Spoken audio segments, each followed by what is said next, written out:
There I am. Sorry, I forgot to add myself to the live or to the recording. Once again, it's late. I'm loopy. Um, Hope everybody's doing good. It's Wednesday. We made it to hump day. Hope everybody's had a good week so far. Um, I have a new segment, series, whatever you want to call it. I'm gonna start doing, because when I found that when I'm looking for my cases that to share for my missing person Monday, um, which most of them, all of them come from the Charley Project. There's some that I find that are cases that I want to share, but they have a little bit more information than others do. And two slides because most of in my presentation on a missing person Monday is usually two slides, giving the basic description and then the basic info about the case we're talking about. But I find that there's a lot of them that have more information to them that deserves to do it justice to be more than just a couple of slides. But then again, they're not enough information to make it like a case of the week that I do on Fridays, to make it a 30 or 45 or hour video. So I kind of compromised and found something in between, because I do want to share these cases because they are important to share. So I have come up with, see if I can get my slides going. And I just realized, I don't know if you can see it, from a distance, this necklace somewhere looks like a pentagram. I promise it is not a pentagram. I would never wear a pentagram. But if you can see it there, it's actually a flower. And it is a particular flower design. And at this moment, I can't remember what it's called, but it is not a pentagram. Okay. With that taken care of, see if I can get my slides going here. There we go. So I came up with True Crime Files. So this is the compromise, the in between. So I don't know if I'm gonna do one every week on Wednesday, but whenever I do find these cases that fit into this category, I'll do a video for them and post them on either a Wednesday or maybe a Saturday or whenever. So it'll feature the usual missing persons, cold cases, any unsolved crimes. Like I said, that don't fit into the category of the missing person Monday or the crime of the week. So with that babbling explanation, we will get into our true crime file of episode 1. And this is the disappearance of George Stanley Burdynski Jr. So George went missing on May 24th, 1993 from Brentwood, Maryland. This is classified as a non-family abduction. He was a white male. He was 10 years old at the time he went missing. If he were alive today, he would be 41. At the time he went missing, he was around 4 foot tall and 60 pounds. Last known clothing was a blue shirt and green shorts. He had dark blonde hair, brown eyes. He had a scar on the right side of his face, above his mouth, and his nickname was Junior. So George's mother told authorities that he had left the family's residence in Brentwood, Maryland at around 3:30 p.m. on May 24th, 1993. He was planning to ride his bike to meet an adult friend, Robert Violet, at his home, which was doesn't say, maybe a couple of blocks, because the family where he left from was 4300 block and where the friend lived was 4500 block. So I'm assuming maybe a couple blocks. So not too far from where he lived. So this adult friend, Robert Violet, said that George never arrived, but witnesses said that they saw the child in front of Violet's mother's residence at 4 p.m. George was last seen biking around the neighborhood at approximately 8:30 p.m. that evening. So that was after the witness allegedly saw him at this adult friend that he was going to go see at his mother's house. So that was at 4, and then he was last seen at 8:30. And after that, he was never heard from again. So in about 4.5 hours time difference there from time frame would be from 4 o'clock to 8:30 will be the time frame of his abduction. And they did find his bike, and the picture here on the slide is his actual bike. They found it as described as a red and white 1950 series Schwinn with a large seat and large wide handlebars. It was missing its rear fender. It had a spare rim tied around the handlebars at the time of his disappearance. His father and this Robert Violet that he was going to meet or go visit searched for George the following morning. And once again, he disappeared, or he was last seen at 8:30 the night before. Why did they wait till the next morning to... Maybe I'm reading it wrong. Hopefully they started searching for him that night after he didn't come home. I would hope so. I would hope that they wouldn't wait till the next morning to, and I forgot, let me go back. I forgot how old he was already. My mind is going. He was 10 years old. So yeah, if it doesn't matter how old. I mean, if you have a child that's especially under the age of 18 or even over the age of 18 that does not come home, I would be, if it was my family member or loved one, I would be out searching for them immediately. But I'm not judging. Like I said, it's entirely possible that they did search for him that night, and I just didn't. In the information that was included here, it didn't say. Okay, so back to the bicycle. There's no sign. His father has a search the morning, discovered the rim. They discovered the rim from the bike near a tennis court, which is three blocks from where he lived.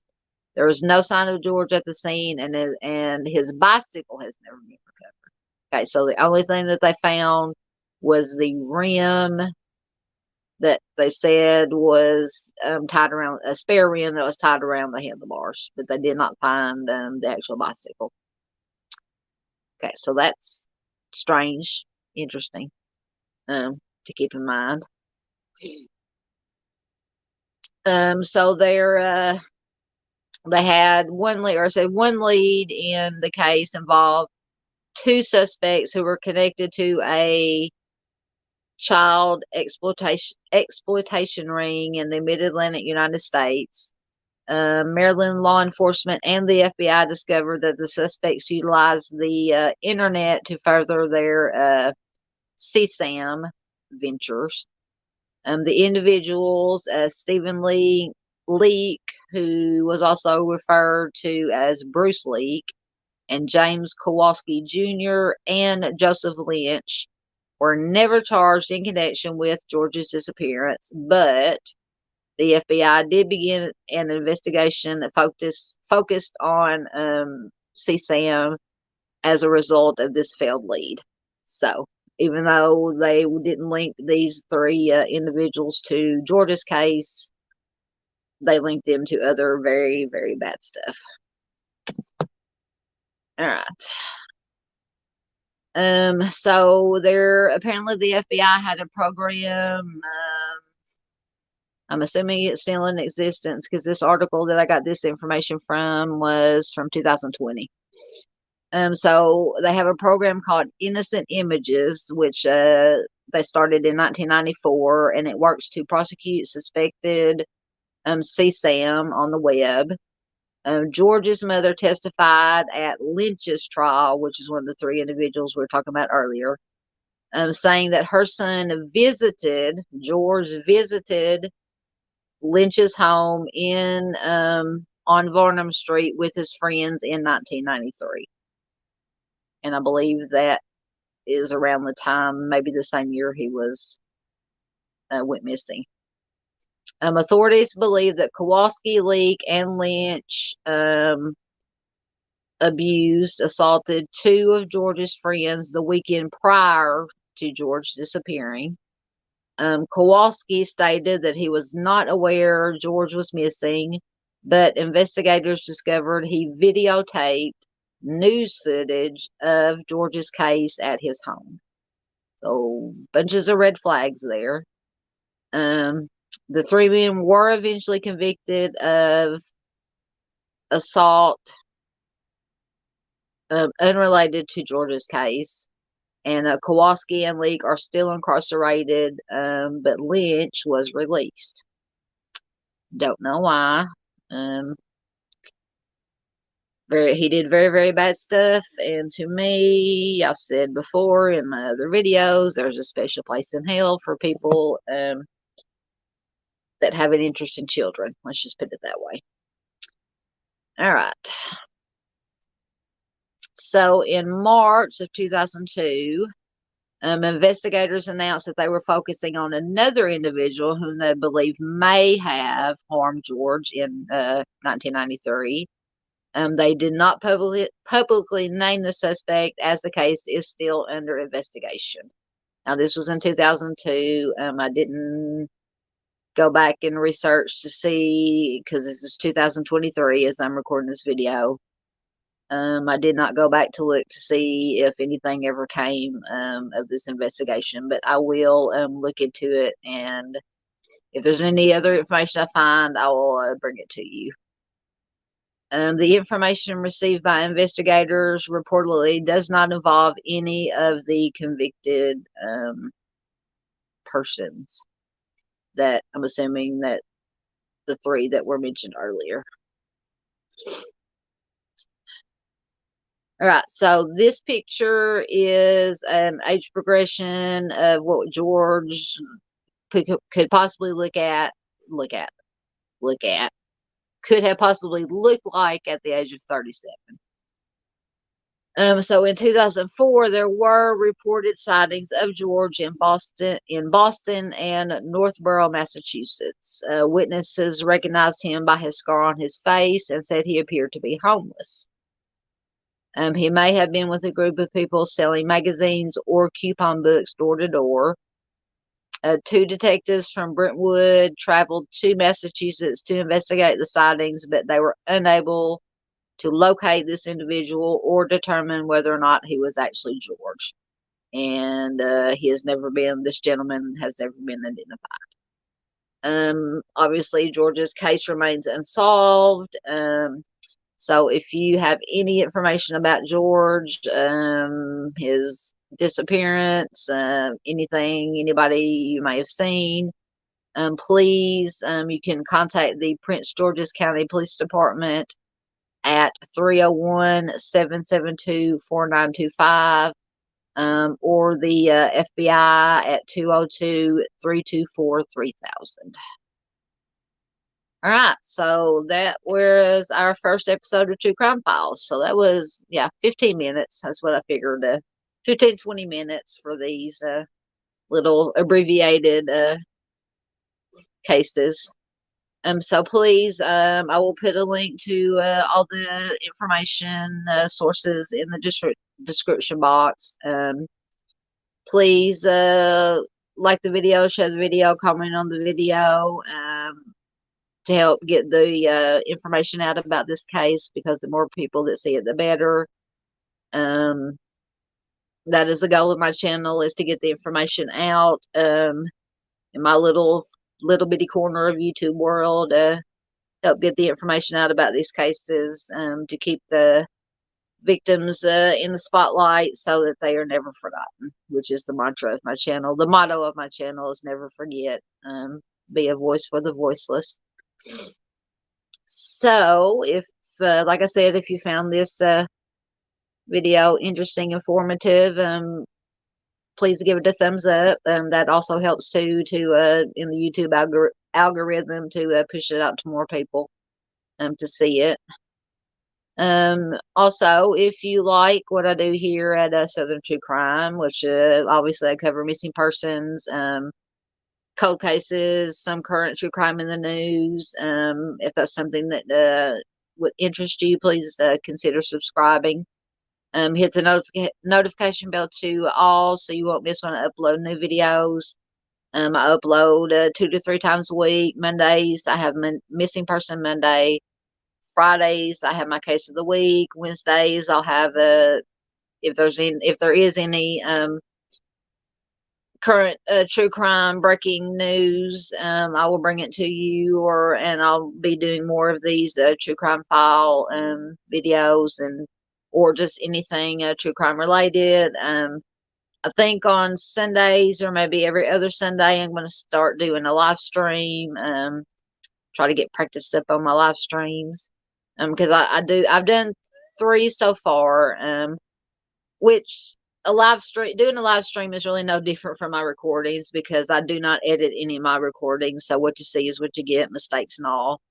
But I do like the 3 that I've done so far. I love the interaction with the people in chat. It's very informative, very fun, very interesting.